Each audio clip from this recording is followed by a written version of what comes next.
On you go, beast, come on. Shh. On you go. And let it go. Back to the start again. Got a wee party of cows following me this morning. Morning, Holly. What a big breakdown. It's the drill working there. Good morning. What are we at today? Well, good question. Figure that out as we go on. If you can subscribe to the channel before we get going, down in that corner, the big red button, click that, give it a whirl. We're shooting for 5,000, we're getting there. And then on to 10,000. See how we go. You see the dog in the rear view camera? She's got a decent pace on her. Sitting about 25 just now. She's dropped back a wee bit. Oh, she's gone to the toilet. She's back. What morning. We get Percy a bale of straw for bedding. For those who don't know, Percy is our bull. His real name is actually Perseus, but I quite like calling him Percy. Charlie Bull, we've had him for 9-10 months or so.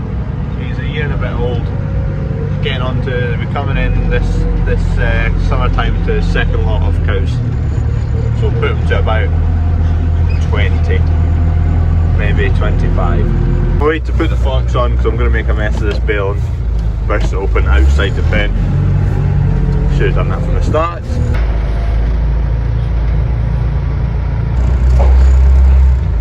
That'll do him. He'll soon get that sorted out. Here he comes. Big fella. There you go, see? Not hanging about. We've not needed the snowplow yet this year. But I think we'll need it at any point. Time will tell. If you're new over the last while, I've not really done a kind of explanation of what we do here. So it's a mixed arable farm, and we grow wheat, barley, oilseed rape, oats, along with a wee field of sunflowers next to the shop. We've got a farm shop. Mum and dad and my brother kind of run that, do all that, and you'll see bits of it at various times in the videos. I'll do a tour. Someone was asking to see a bit more of the shop, so I'll do a tour in one of the videos coming soon. We've got free range laying hens, 4,500, 4,600. They split 50-50 between going through the shop for baking or selling in the shop, and also the other 50% get delivered locally. We've got cows and calves which are relatively new to the farm. They're supplied a butchery and farm shop, so that's a newly kind of growing thing. We're trying to get the numbers up a bit, which is getting there. And basically I'm just covering what I'm doing on a roughly day-to-day basis. I do 5 videos a week, Sunday to Thursday, and then whatever I'm doing on the Friday and the Saturday, or the days that aren't getting filmed, I usually squeeze in and make 2 shorter days fit one day or one video, so, or have a day off. Getting this off, Kev's just shifting ammonia straw into the cows, although what's happened with this is it's slid back fractionally and it's tightened this strap up, and now the ratchet's stuck in there. Shows the longest strap in the shed, in the workshop. Get these coos bedded up. Hoo, hoo, come on, out the road. Hey, hey. On you go, beast, come on. On you go. Just been putting together an order for Spaldings for plough bits and grinder discs and bits and bobs. We're also going to put in an inline fuel filter system on the red diesel tank, the one that's relatively new to us, so we can kind of filter the fuel a bit more before it reaches the tractor's filters, because they seem to go quite often, so we'll get them a wee bit better working. In here we're going to put an inline fuel filter, mount it on here, so we've just ordered bits to do that, because this hasn't got a filter on it, and the filters in the tractors regularly block, so if we get one here that'll help take a bit more rubbish out of the fuel. Just need to shimmy this slightly to the right and it should free itself up. So get this out now.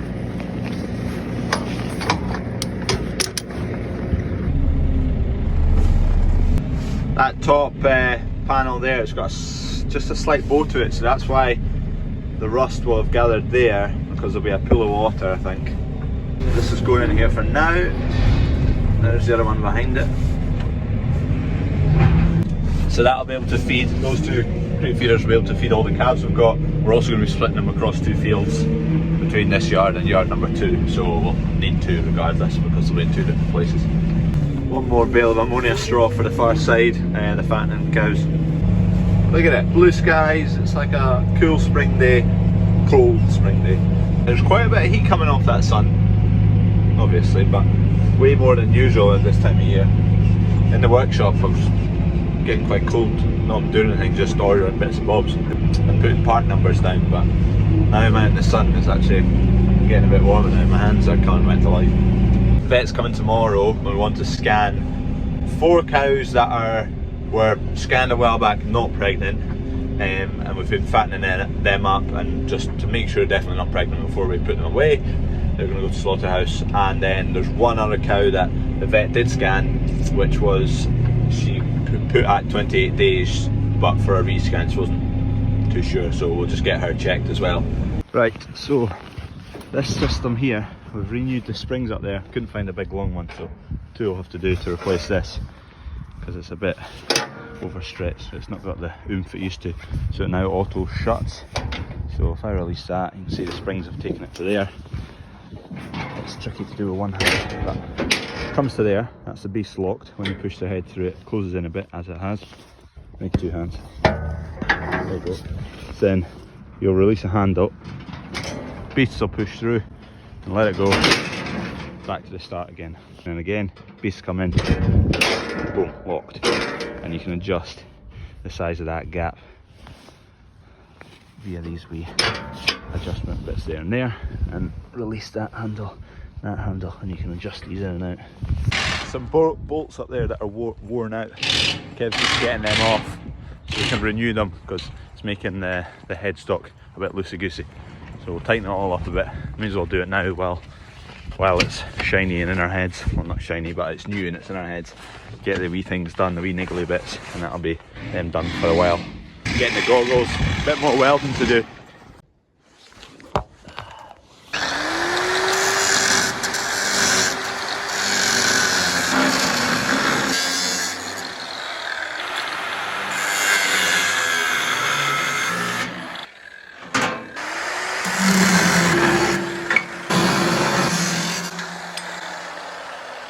I want this to close in a bit, so I've taken off hinge there, where that was a door closing point, and these bits here as well, just so that'll close up tight to there.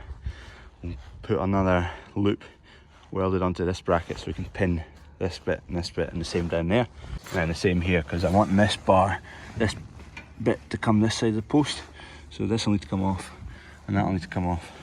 And then this is what Kev's replacing the bolts on here, because through there and through there it was all loosey-goosey. So he's doing that, and at the back of it, it's needing a bolt as well. Oh no, he's tightened up. That one's fine now. Ah, it's so close. Something's not right. Just about coming around there, but it's not enough space. You can see it's sitting up at this end. I don't know why it's caught somewhere. Need to have a look around it. There you go, that's the issue, sitting up on this bar here. But that there's enough clearance down there, and it'll fit underneath. I just need to, when I put it in, come out of it, down a bit, and then in rather than just dropping in. And the hinge is gone. Shut these doors up again. Completely cleared the pads, so hopefully it'll sit a bit nicer here. Going in like a glove that time, I think that'll be it. Time for the welder to get cracked out. Slowly getting there, everything's jimmied into place.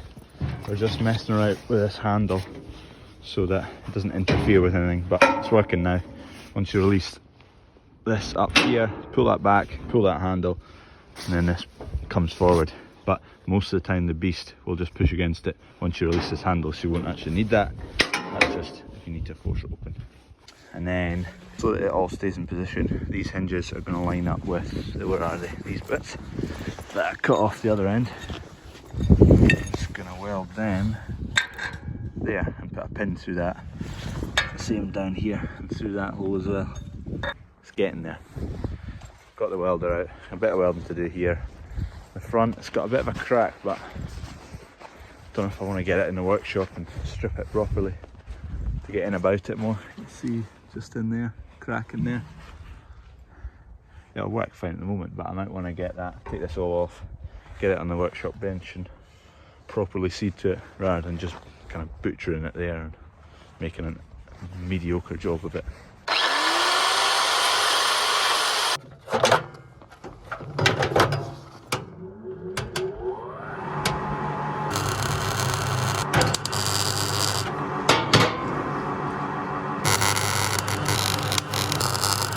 One down, took me a second to get the second right, but anyway.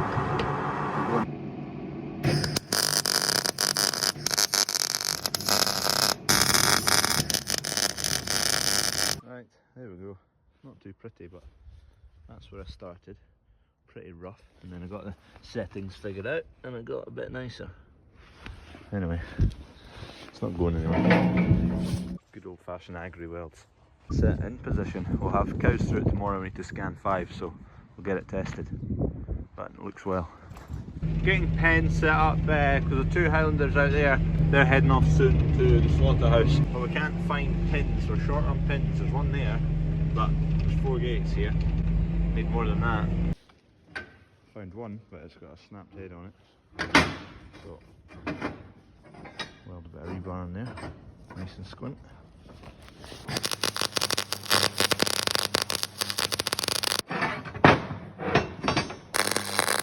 Doesn't need to be bang straight and just work it in.